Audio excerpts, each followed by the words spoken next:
Good afternoon, everybody, and welcome to the Beaufort County Transportation Committee meeting of July 17, 2024. It's customary to go around the room and have roll call. Chris? Chairman Gordon, Here. Vice Chairman Hanman, Here.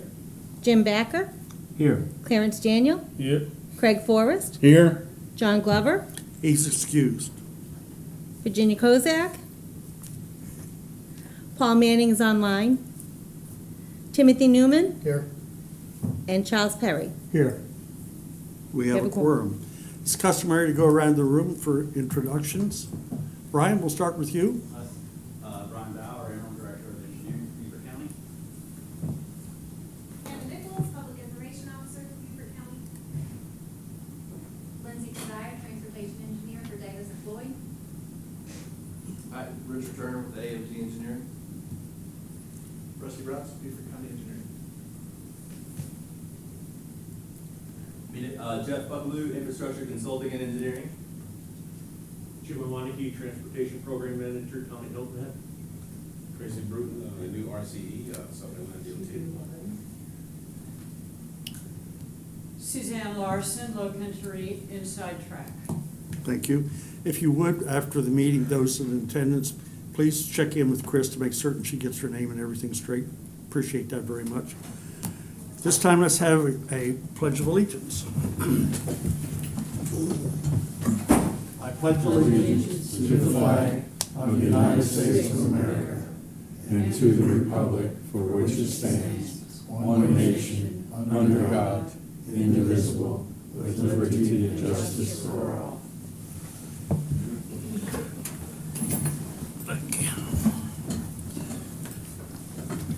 Next item of business is public comment, and the public comment is only to items on the agenda. Do we have any public comments today? Okay, thank you. Seeing none, we'll move on. Approval of minutes, our May 15th, 2024 minutes. You've had them. Is there any corrections or objections? Hearing none, we have a motion for approval. So moved. Second? Second. Discussion? All those in favor, please say aye. Aye. Motion carries unanimously. Old business. Want to welcome Tracy Bruton, our new resident construction engineer. Tracy, it's yours. The floor is yours.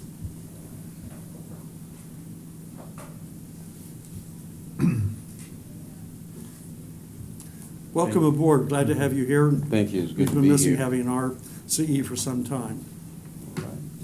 Good evening to everybody. Just have a few slides to kind of give an update in terms of where we are on a few of these projects. Go to the next slide.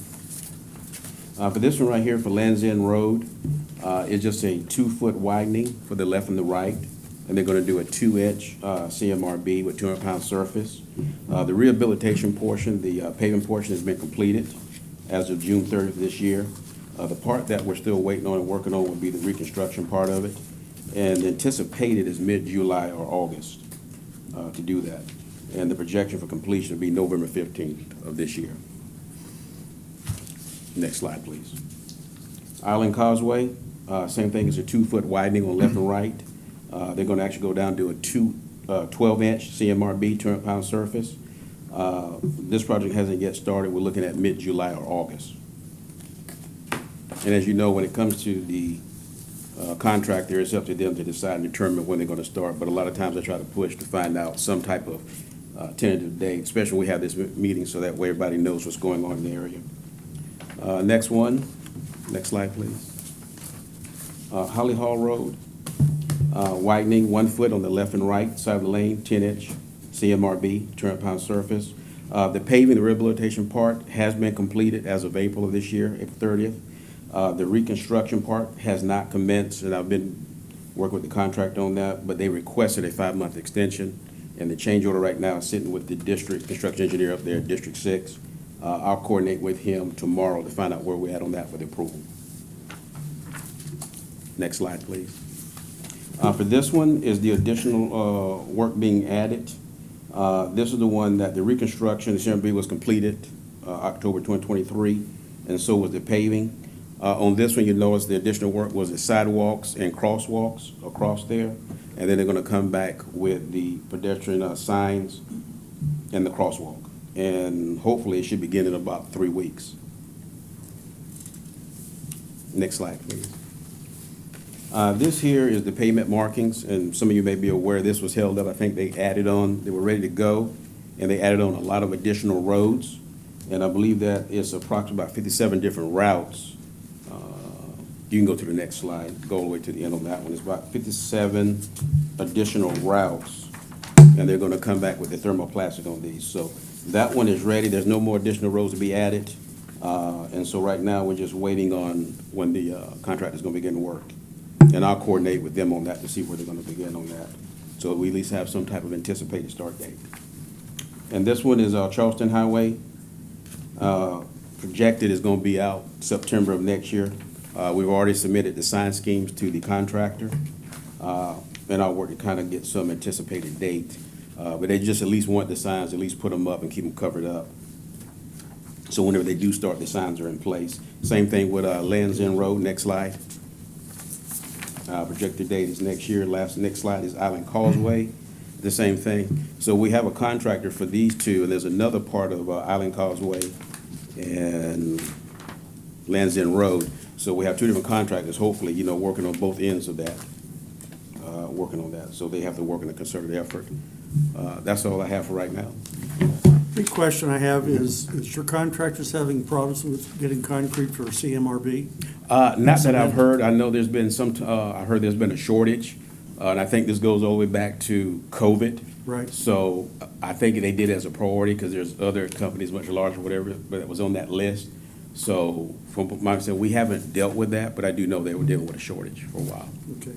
Yeah. Any other questions? All right. Seeing none, thank you very much, appreciate it. And again, glad to have you here. Okay, Rusty, you're up next with Dirt Road Projects 53 and 54. Good afternoon. Good afternoon. Rainbow Road is complete. Northfield Road is complete, working towards final walkthrough with the contractor. We did that today. We have to have a few punch items to take care of. Twickenham Road, they're working on that. They've got driveway pipes and ditches, possible rocking next week, and then I think they're hoping to pave mid-August. Okay. Dirt Roads 55, James E. Washington, Leo Green, Dolphin, those projects have been awarded JH Hires. And Brian, I think you said you got NTP yesterday? Yeah. We issued NTP yesterday. Notice to proceed, Greg. Year 7 resurfacing, patching and paving in these Wait, state before we roads. go on Oh, yep. from Dirt Roads, any questions on Dirt Yeah, Roads? question. Twickenham. So you said mid-August, so that means at least by September they should start paving it by then? They start paving mid-August. I know, but Yeah. you're saying mid-August, but they might. But at least by Well, September that's they their goal. should. That's anticipated. Okay. Okay. Okay, sorry. Any other questions? Okay, Rusty, let's go then to CTC resurfacing Year 7. Patching and paving on the county, state roads is complete. The county roads, on Beaufort County and Beaufort and Ladies Island are complete. They'll resume Hilton Head, September 3rd after Labor Day. There's a lot of traffic, beach traffic, and they didn't want to take any chances with the kids and bikes. So we pushed that off to September 3rd after Labor Day. Okay, but there, again, note that they are county roads, not. Those are county DOT. roads. State We roads got are finished. The DOT routes done in our year. Yes. Okay? I told you we'd add some pictures. I think the next one, this is the paving overlay on Old Miller Road in Bluffton. And there's one more. That's just another view of that. Preservation, the crack seal, patching, micro seal, there is complete on all the preservation roads. Okay. This is a picture of a micro seal with the paver and the product truck in front of it. This is Pocky Island Road. Just another view of that. That's quite a neat process. I don't know if any of you have ever seen it, but basically the truck in front has product in it, and it's feeding it back to the machine behind. The machine behind basically is mixing it, the asphalt or the gravel with the asphalt and putting it down in a microlith. It's a pretty cool process. It is. Okay, And the rejuvenation is complete as well. all right. Do we have any questions on our preservation or rejuvenator for year 7? We'll be talking about year 8 in a little bit.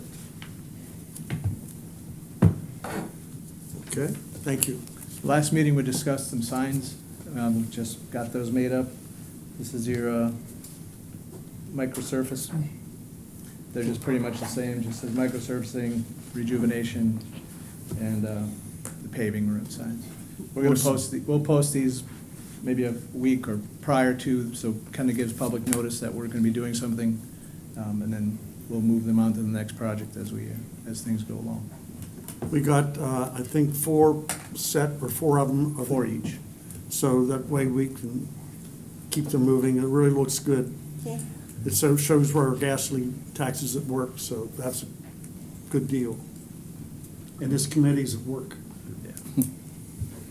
They were not just filling potholes on demand. That's right. Yeah. All right, Rusty, thank you. Thank you. Jared, you're up, my friend. Thank you, Chairman Gordon and committee. If you allow me, just for a quick second, give you an update on something else and then come back to the triangle. So Sure. just had the opportunity to attend the National Association of Counties Conference, annual conference in Tampa, Florida. I serve on the Transportation Subcommittee, and basically we're a group of the counties, all counties, there's 3,069 counties in the United States, come together twice a year at annual and a legislative conference in D.C. and talk about policies and different things that are affecting the communities and that each of us serve and represent. And so had the opportunity, had good discussion there, and one interesting part is they reiterated a lot at that subcommittee, and I want to make sure you guys hear this, is that counties play a major role in America's infrastructure, and they own 44% of public roads, 38% of bridges, and collectively more than any other form of government. So additionally, counties own about 38 or 1/3 of the nation's public transit systems and the nation's airports. And annually, counties invest approximately $130 billion in the construction of infrastructure and maintenance through public works. Wow. So it was mind-boggling to hear that. So when you hear of the bipartisan infrastructure law, one of the main points that committee or that association fights for is more dollars to counties to support those efforts. South Carolina is a little bit different than some of the counties because DOT owns most of our road network, but we in Beaufort County, we do own about 300 miles of roads and a couple bridges on that. So more than other counties in the state, but definitely less than other counties throughout the nation. But again, just some staggering numbers, and you guys are participating that both on the county level and the state level, so appreciate everything that you do.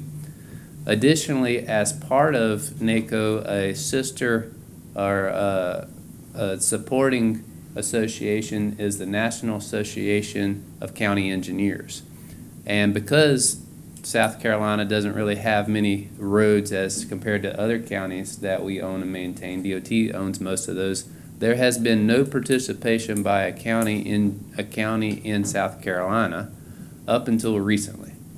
And we changed that, and Brian Bauer applied and is now the first member. He and now as a representation, Beaufort County are the first members of the National Association of County Engineers. So together with NACE and NACO, Beaufort County is being represented on the national scene as far as road networks and road infrastructure. So I wanted to share that. So on to more pertinent stuff as far as agenda SC 170. So if you've driven SC 170, you've seen work there at the intersection at 278 and 170, some pavement work. We finally got asphalt going on our near-term project. It's a lot of work been leading up to this, and now you'll start to see every day and every night you drive by more and more changes. So there will be configuration changes underneath the bridge for the on-ramp as you're getting on the 278. There will be a R-cut intersection there just south of the interchange at Okade Boulevard South. And then a lot of paving on SC 170 right there underneath the bridge, and then on the ramps, and then on 278 between the interchange and the Okade River Bridge itself. All that's part of the SC 170 project. Beyond that, other improvements that are actively going on is the installation of the signal at SC 170 in Oldfield Way, or East Argent. So we were able to work with DOT and Hardyville and Jasper County to fast track that, to get that installed. So the county Beaufort County is implementing that temporary pole, temporary being poles and strain wires, not mast arms. It'll be there until the mast arms come through with the larger project. And concurrent with that work, or right behind that work, separate from our project, Hardyville is advancing a signal installation on Argent Boulevard at New River and Argent Boulevard. So the neighborhood there will have opportunity to have safe access in and out of Argent Boulevard. Right behind that, there's a series of signal projects that we've been coordinating. Hardyville, the next project that they have in their line of sight is improvements to the Margaritaville and US 278 intersection there. They'll be adding dual left turn lanes in both directions off of 278 to get into the side roads. And that work's supposed to start, I believe, in August, September as well. Right, the next one behind that will be improvements. Hardyville, again, is working on the signal at Shortcut Road and Argent Boulevard. So there will be a signal installed. There's some road work associated with that one. So that one's a little bit further in the fall or towards winter before they'll take action on that. And those are all that are in active, getting ready for construction. The next one or two that are being looked at is improvements at 278 and Argent Boulevard itself. DOT is working on that signal. There'll be some road improvements. They were pushing that forward a little bit quicker, but then they've got additional funds through the safety office, so they're actually increasing the size and the scope of that project, and they're working through that. And then there's one more intersection on Argent Boulevard, and I'm failing to where that is. It's just in planning and concept. There's no active work on that presently. So those are a lot of intersections that are being planned, at least initially, to be installed. Most of those are in a temporary wooden pole fashion until long-term improvements take place. So the long-term improvements is the Triangle project that we've all heard about and thought about. And so that has been approved at our LATS level and has made it to the state. I don't know if the state has voted. Their commission had to accept it into their STIP before it's eligible for federal funds to be allocated and spent on that. As soon as that gets approved this month by SCDOT Commission, Beaufort County will be working with LATS to apply for a LPA application, local public agency, for us to start the planning work and design on both the Triangle project and the US 278 widening project. So part of the Triangle project widens 278 from the interchange up to Argent Boulevard, but from there all the way to the interstate, Jasper County will be working on that, and we're going to help facilitate that work with Jasper County. So a lot of big things in the works. As far as funding for those, the Triangle project, there's $120 million that is prescribed in the proposed sales tax that Beaufort County has established. That sales tax got adjusted in the final months. It was a 15-year, $1.6 billion. It got reduced down to 10 years and $950 million. But the Triangle project, as one of the priority projects in that program, actually got increased in funding and is at $120 million from Beaufort County. On the other side, Jasper County, I believe they're at second reading of their ordinance for a sales tax this November as well. I think the last heard their numbers is a 15-year, $450 million program, of which I don't know the specific funds balance, but they have funding allocated to Argent Road and 278. So we are working towards collecting the funds needed to put that project into motion. That is my update, sir. Questions? Thank you much, that was All right. great. Is the public hearing about those things? Well, this is one public avenue. Yeah, because I mean, they're so positive with Yeah, all the other problems, especially down in that direction. that's right. We're working on trying to get public information specifically on all the intersection improvements. Yeah. Because there's so many of them right in that kind of major corridor. So we're working with Hardyville to make some type of press release and coordinate with the specific subdivisions that are impacted, the Sun City, the Riverton Point, the Old Field, the Margaritaville.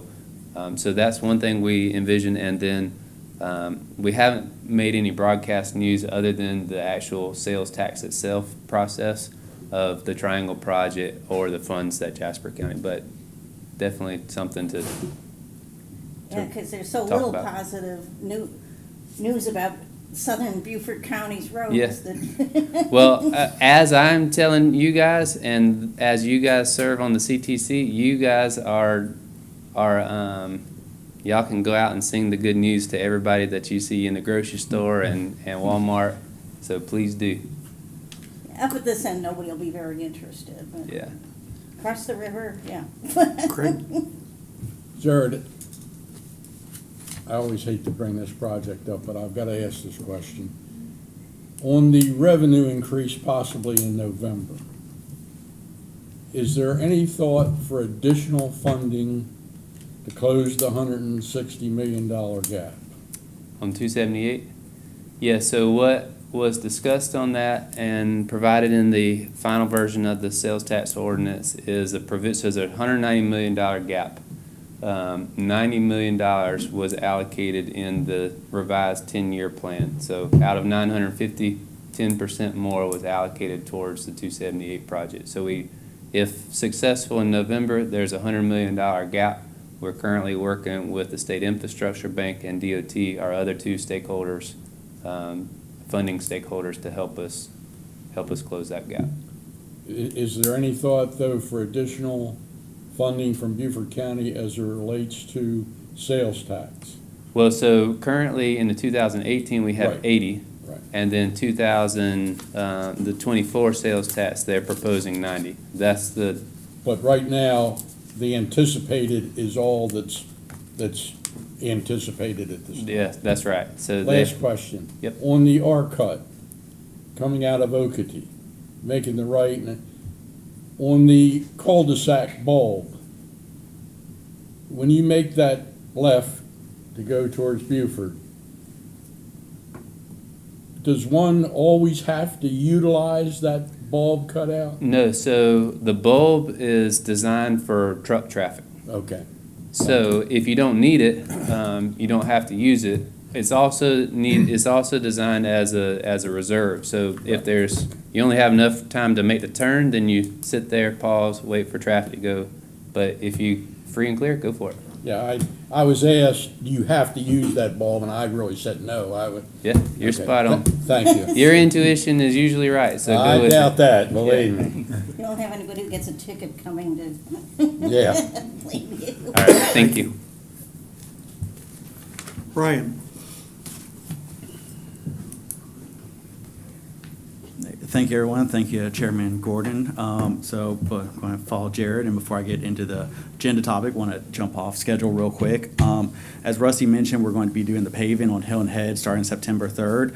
I just want to acknowledge, we have Jim, you and Nikki here from the town of Hill and Head, Rusty's been coordinating with him and working together to make sure we're doing this as safe and efficiently as possible. So just want to thank them. And we also have Jason Farrell with Blythe, who's our main contractor here, and just want to acknowledge that work that they've done so far on the contract.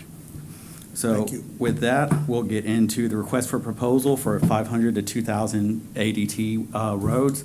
So we've been talking about this at the last couple meetings. This is to do evaluation of the data provided by the DOT on the 500 to 2,000 ADT roads and to prioritize those and come up with a 5-year plan similar to what we've done on the below 500 ADT roads. So we put that out to bid. We received 2 proposals. AMT was selected. 3 proposals. Three, yes, you're right. AMT was selected from the selection committee. Many of y'all on the committee were on that committee as well.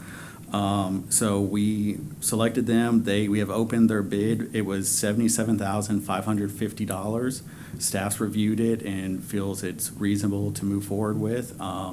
There's a 4-month contract time on it. There's an interim completion date for them to review several of our other existing programs to get quantities and make sure everything's still applicable. But staff would recommend moving forward. Questions or discussion as a refresher? This is a replacement for committee members going out and selecting streets and trying to come up with a program and not doing that quite so successfully. So this is a replacement for that, and it's a good way of putting a plan together for streets, again, that would never be touched by DOT. I want to thank the members that were on the review team for the work that they did on it.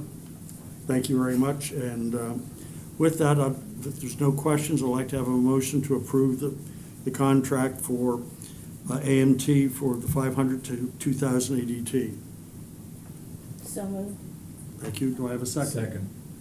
Is there further discussion? Seeing none, all those in favor, please say aye. Aye. Those opposed? Thank you. Thank you. Thank you, AMT. New business. One of the things that we've been working on has been our transportation plan. We've all been sent copies of it. I have it on the agenda today, not so much from the standpoint of discussion, but more from the standpoint, please take the time to review it. If there are additions or corrections, please get it to us by our September meeting. That way, any changes that we need to make at our September meeting, we'll have it done so that by November, we'll be able to take action on it. It has to be done and in the Secretary's office by 1 January. So I'm bringing it up again to you just as a reminder. Please take the time and get any comments you have to Chris, and please have them in by September. Any further comments or questions? Okay, seeing none, we'll move on. Future SCDOT projects, I asked Elizabeth to kind of give us an update on ideas that she has in the future. One of them, I think, has already been discussed a little bit. That's 17. Yes. You saw that 17 is under contract. That's what Tracy delivered earlier. I was just going to briefly show you what we're doing and looking at for 2025 funding. And that's going with US 278, Castle Hall, Detour Road, and Spanish Point for our funding. You can go to the next one. So 278 will be just below Simmonsville and all the way to Moss Creek. We have Detour Road, which is from 21 up to Martin Lane. Wow. And Castle Hall, which will go from Old Sheldon to 17 Alternate. And then you can see the limits for Spanish Point and First Boulevard. So that's our short list we're looking at for 2025. Boy, that's a surprise. 278 is definitely in need of it, and I'm so happy to see that picked up on it isn't funny. Oh, great. It is well-traveled, that's for sure. We're going to talk a little bit more about 278 later on in our meetings. Anybody have questions of Elizabeth? I appreciate you sharing and Certainly. appreciate the map updates very much. Yeah, the condition of 278 now is dangerous. Beaufort County Annual CTC Review. Jim, I'll let you make any comments you'd like. I want to congratulate you. The audit was conducted June, May 30th. was it May 30th? Yes. Okay. May 30th, everything went extremely well. Brittany helped out quite a bit. She supported us extremely well. I believe there was only one follow-up item that Brittany was working on to get back to Ivana, and I don't know, Chris, if that's been completed. Yeah, I that's believe it. it has been. It is. So all of the, so it should be closed with that. What is it? Yeah, and again, it's a lot of the correspondence, I get correspondence almost daily from DOT, one form or another. But Ivana sent a letter back congratulating us on it, and I gotta thank Jim and Chris for all the work they put in, as well as Brittany. This is a big deal because we are required to be audited annually. And the requirements, we work hard as a committee to make certain we have the proper amount of dollars spent on state routes, as well as, they don't care about our routes, but the state routes, they definitely want their pennies on it. So I congratulate the committee for making certain we are hitting our criteria. And I thank Chris and Jim for the work they've done to make certain we have good accounting for it. So that was a big time attaboy. Okay. Next item, I picked up. As you all know, again, as I said, I get lots of correspondence with DOT. And this one again is for a sign to be placed. And I'd like to tell you, it's on Sea Island Parkway from its intersection with Chowan Creek Bluff to its intersection with Chowan Creek Bridge. And it's going to be known as Montford Point Marines Way. Now, I say to you, I didn't have a clue what that was all about. And so anybody in here, I would wager a bet, doesn't know what it's about. So I'm going to take a moment to just tell you a little bit about it, and I'm going to try to make this as short and sweet as possible. Back in 1941, the United States was preparing to enter World War II and needed its recruits. However, Franklin D. Roosevelt faced a problem. Hiring discrimination based on race was still the norm in the defense industry. The civil rights leaders were organizing for a change. Philip Randolph, who organized and led the first African-American labor union, the Brotherhood of Sleeping Car Porters, was planning a march in Washington, D.C. to pressure President Roosevelt to open up the defense industry to blacks, but the president resisted. Whereas the Commandant of the Marine Corps, among other officers, was vehemently opposed, as the march grew closer and under pressure from his wife, Eleanor Roosevelt conceded. On June 25, 1941, just a week before the march was set to place, the President signed Executive Order 8802, prohibiting racial discrimination in the defense industry or in government. At last, all branches of the U.S. Armed Services were open to African Americans. Well, that's all well and good, but that really doesn't tell you what the story's about. Whereas recruitment of black men for the Marine Corps started in June 1, 1942, a year after the order was signed, the Corps looked specifically for men with the skills needed to build the facilities where black Marines would train. They quickly filled the 900-man quota, and the first class of black recruits arrived at Montford Point in North Carolina. Not South Carolina, North Carolina. When you got to the gate, it was nothing there, said St. Louis native Walter Thompson, Jr. The training grounds were just a few miles away from Camp Lejeune, built that year for $14 million, where white recruits were trained. It would be another 7 years before the federal government intervened to prohibit racial segregation in the military. Whereas when Montford Point was established, everyone in charge was white. The Corps' goal was to train Montford Marines to take over training of future black recruits. By late 1943, the staff had chosen black Marines to replace the white instructors. Whereas in 1944, 18,000 black Marines were serving. Of those, 12,000 were deployed overseas. Between 1942 and 1949, about 20,000 African-American Marine recruits trained at Montford Point. When the Marines finally allowed black volunteers to enlist, they set specific limits on how many could join the Corps and what jobs they could do. An article from Black Hammer noted one thing they weren't allowed to do: give orders to white Marines. And lastly, when Montford Point was decommissioned on September 9th, 1949, in response to Executive Order 9981, signed by President Harry Truman, called for complete desegregation of the United States Armed Forces. So it would be fitting and proper to recognize the special place in American history that Montford Point Marines played in making the country a more perfect union by naming a portion of the highway in Beaufort County in their honor. And it was resolved by the House of Representatives and the Senate concurring. Again, we don't have a whole lot to say about this. It's something that is a sign that's required, and it's, as Craig has pointed out, it's a requirement for us to make it happen, but I still would appreciate having a motion to pay the $500 for the sign to be constructed in place, fabricated in place. Do I have such a motion? I make a motion that we pay the $500. Do I have a second? Second.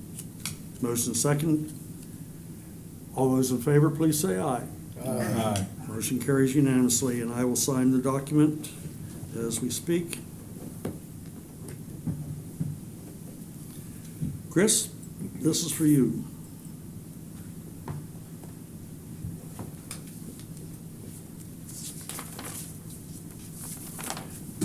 Please return that for me if you would. Okay. Next item is apportionment. Got a letter from, and have copied Jim on, so on in July, our 24-25 apportionment forecast. This is our forecast, and not only did we get a forecast, but we got some, again, one-time funds given to us. Our recurring funds for this year will be $2.673 million. You have this in your packet. And as well as we got $4.6 million in one-time funds to make expenditures. So we're going to talk a little bit more about that as we go on. But I wanted to let you know that's what we got for to spend. We also will get in August our fees for the fees for excess fees for gas tax that we pay into it. So, and that's $700,000, $800,000 additional, which we do not have to pledge for state routes. Brian, you and I were going to talk about Bluffton Parkway, and I'm going to let you start first.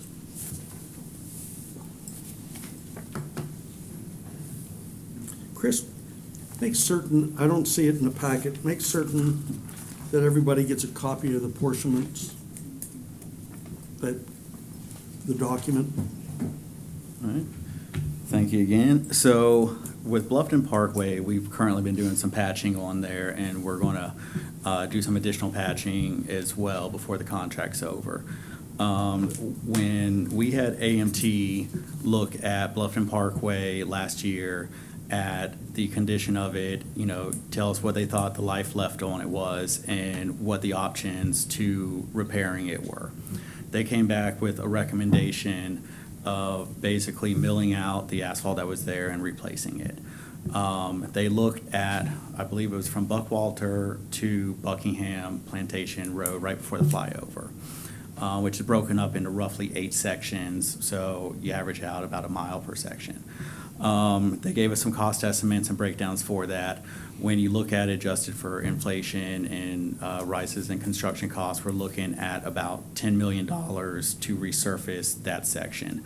And what they found in that report was that that section is some of the oldest sections, and it is hit its effective lifespan. So it needs to be replaced sooner rather than later.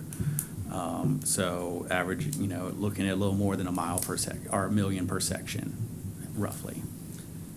What we've talked about, and I'm going to throw another item on this list so that we're talking about dollars. We did get $4.8 million. And of that $4.8 million, roughly the 33% of that, we're going to wind up needing to spend on state roads. So we have committed funds, or got funds, to do the 278, 170 work. And one of the sections of 278, which is in particularly bad condition, is between the interchange coming towards Hilton Head, the first bridge at that section, as well as a portion of 170 that needs to be paved. Those are all state dollars. We're pledging dollars to state work. So of the $4.8 million we're getting, we need to spend roughly $1.25 million, $1.3 million. And so what we've been discussing between us and with Jared is using some of those dollars, the $4.8 million, to do a sections of Bluffton Parkway, the oldest sections of Bluffton Parkway, starting at Buck Island and going down to Red Cedar. And that is forecast to be around $2.5 million to $3 million. And then when you fill the rest of it in, we'll take the money and spend it on the state route, 170 and 278. So that's what we're presenting to you all for discussion and your thoughts on it. It just seems like a good use of our funds, one-time funds, and we have to use it in fiscal year '25. And to add to that, I'll just say that is the section that we've been looking at patching. So by doing that now, it just removes the patching from having to be done when we resurface it. So it would have to be done anyway. We're just knocking it out ahead of time. So.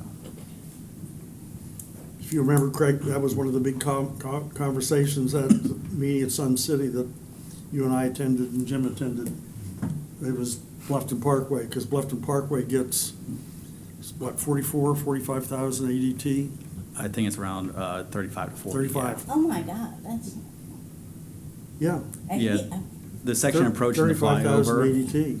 Yeah, the section approaching the flyover is that high. Closer to 170 in Buckwalter, it's lower, but yeah, that section is 35 to 38, I think, Yeah. according to the last DOT counts. So That's why this was the first section that was put in between Buck Island and Red Cedar, and it only had a 15-year life, and it was design was at 25,000 cars. We're hitting 35,000 cars. It hit its lifespan in 9 to 10 years instead of 15.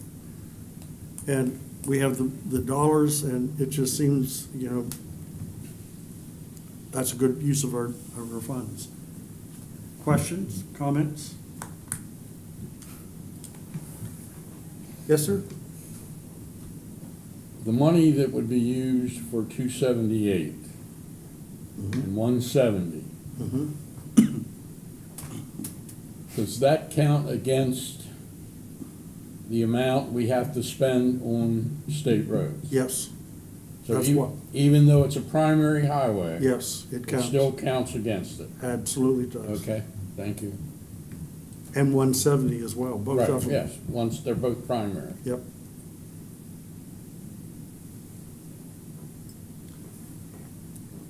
Well, I'm not asking for a motion. I'm asking at this point in time for conversation. What I'd like to do is to put it out to bid and get bid dollars, first of all, for Red Cedar, Buck Island to Red Cedar. And then I'd like to get the dollar amount from, as Blythe APEC is doing the work at 170, right? yes.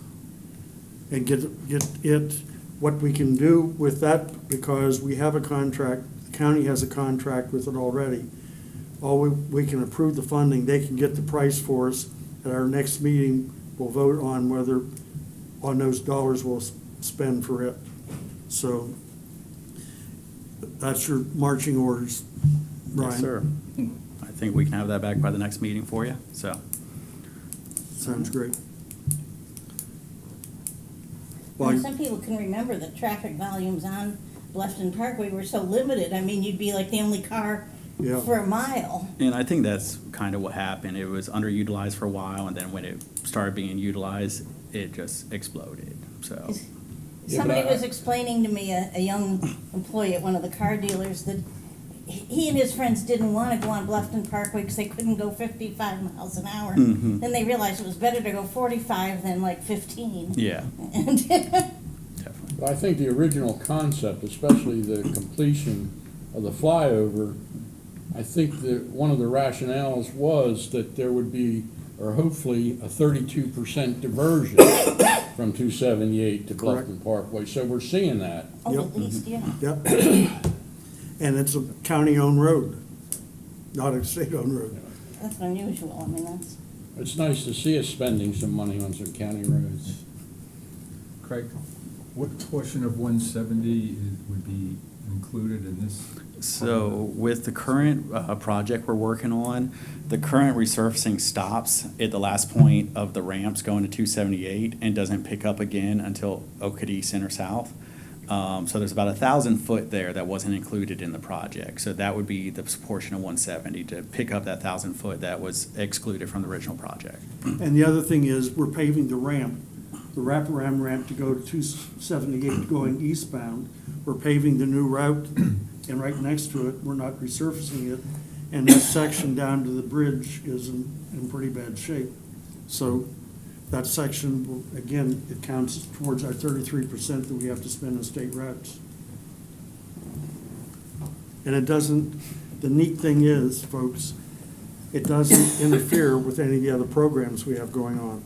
We still have our money to do year 8 resurfacing, Mike, rejuvenator and everything else, so we're not changing anything in any way, shape, or form. We're just spending the $4.8 million one-time allotment that we were given. Okay, you got your marching orders. Yes, sir.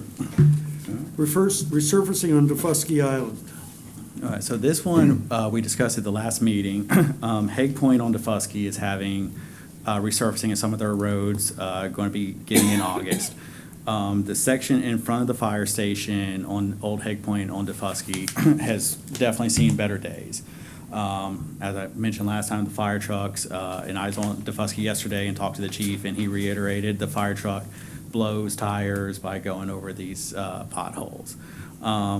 So we reached out and got a proposal to possibly resurface that at the same time to help alleviate the issues in that area, that stretch of road. It's a little bit higher than we were expecting, but due to the logistics of getting equipment over there and additional asphalt, the proposal came back at $276,300. As mentioned, we've talked to Public Works, and they have agreed to contribute some funds to it.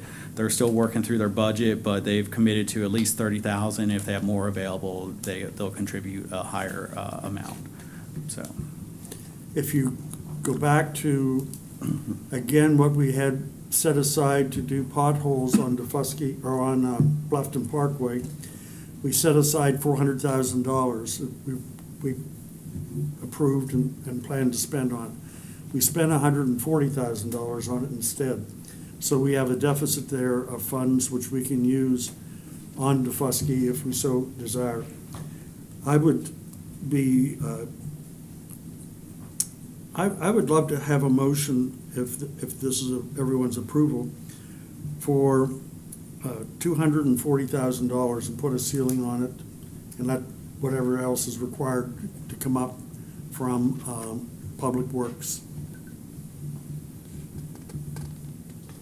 So moved. Do I have a second? Second. Further discussion? And that's a one-time expenditure. One-time expenditure. The $240,000, is that strictly on county roads on Defusky? It's a county road on Yes. Defusky. Old Hague is one of the several paved roads that the county owns and maintains over there.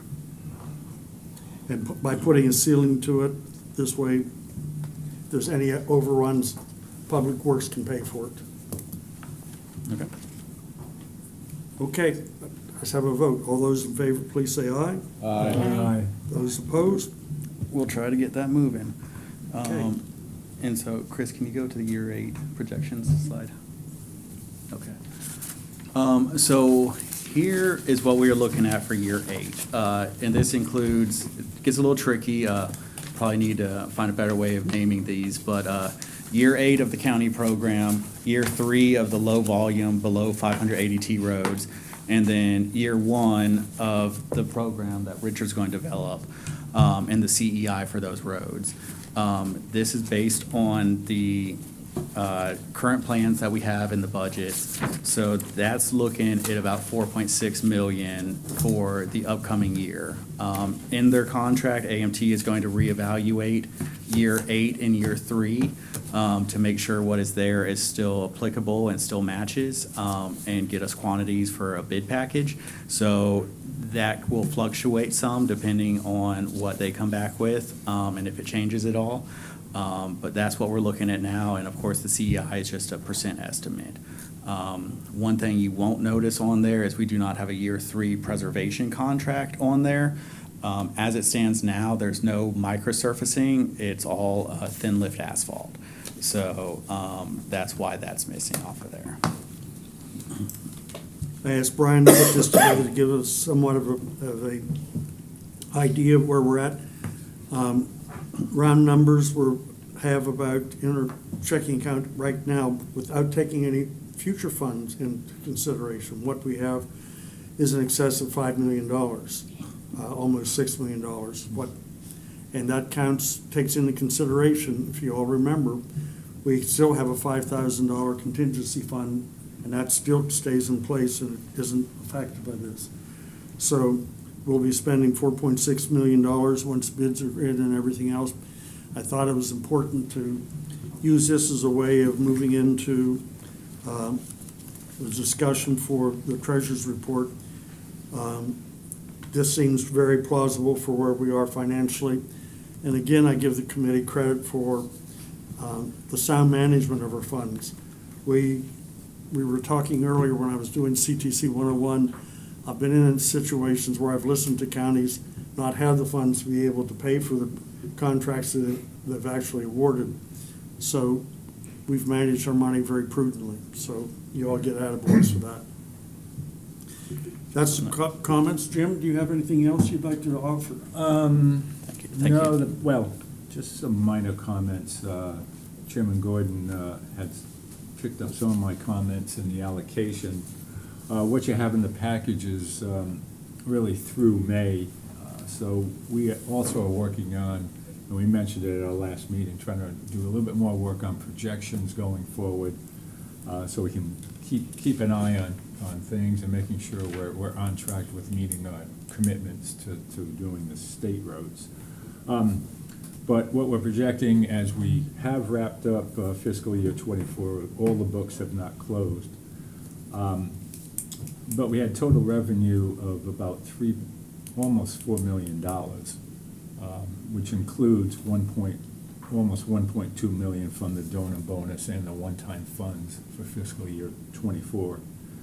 And we're projecting that we will spend about $7 million total when all of the things are wrapped up for 24, about $7 million, which reflects the balance that Chairman Gordon just reflected, about 5.7 million going into fiscal year 25.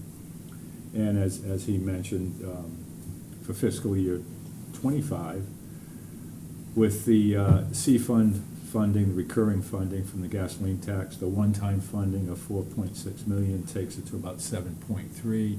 And then if you add on the anticipated donor bonus of another 700,000, we've got like 8 million, projected $8 million of revenue coming in this fiscal year. So we should be in a very good position to fund the programs that we're discussing.